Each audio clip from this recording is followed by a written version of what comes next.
প্রধানমন্ত্রী তারেক রহমানের নির্দেশনায় তার নির্বাচনী এলাকা ঢাকা 17-র 37টি এতিমখানায় পুরো রমজান মাসের সেহরি ও ইফতারের খাদ্য সামগ্রী বিতরণ কার্যক্রম শুরু হয়েছে। এই উদ্যোগ বাস্তবায়ন করছেন প্রধানমন্ত্রীর একান্ত সচিব আব্দুর রহমান সানি।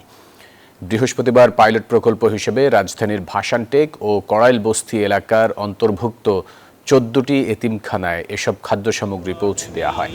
এ সময় আব্দুর রহমান সানি জানান, এই সহায়তা সরকারি কোষাগার থেকে নয়, বরং প্রধানমন্ত্রীর ব্যক্তিগত অর্থায়নে পরিচালিত হচ্ছে। তিনি বলেন, রমজান জুড়ে এতিমদের নিয়মিত খাদ্য সহায়তা নিশ্চিত করতে এবং কার্যক্রমের অগ্রগতি পর্যবেক্ষণে প্রয়োজনীয় নির্দেশনা দেওয়া হয়েছে।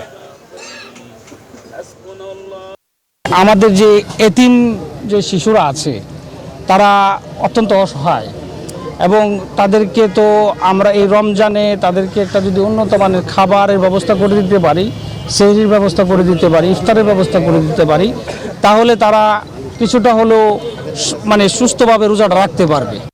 Bashundhara public school and college 2026 শিক্ষাবর্ষে ভর্তি চলছে।